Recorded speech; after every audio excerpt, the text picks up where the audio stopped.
బుద్ధ వెంకన్న నాగుల మీరాల్ని party నుంచి తీసేయమని కాదు, ఆ నియోజకవర్గం వాళ్ళకి రాకుండా చూడమని. అటు నందిగామకి అదే తిరువూరికి అంతే, నందిగామకి అంతే, అట్లా పేర్లు చెప్పుకొస్తున్నారు. అది వీళ్ళకి నచ్చట్ల.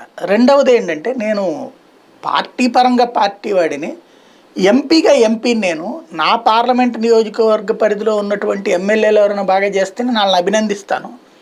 తప్పేంటంటే నాని ఎందుకు, ఇప్పుడు ఫర్ ఎగ్జాంపుల్ వసంత కృష్ణ ప్రసాద్ బాగా చేస్తున్నాడు నియోజకవర్గానికని ఈయన అప్రిషియేట్ చేశాడు, కలిశాడు కూడా.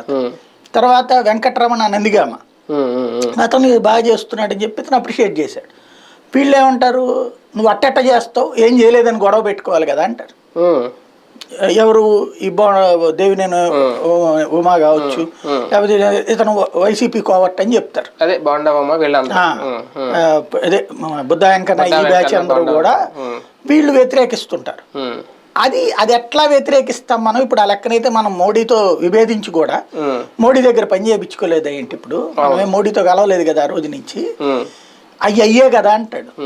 వీళ్ళు ఏంటంటే ఇది ఒక రకంగా చెప్పాలంటే ఇది ఆంధ్రజ్యోతి బ్యాచ్. అంటే ఇక నరనరాన ద్వేషంతో కూడుకుని ఉంటారు. ఇక చంద్రబాబు నాయుడు భువనేశ్వర్ గారి కంటే ఎక్కువ ప్రేమించేవాళ్ళు ఇది ఆంధ్రజ్యోతి రాధాకృష్ణ గారు. ఆ తర్వాతన అందులో ఉన్నటువంటి నిజమైన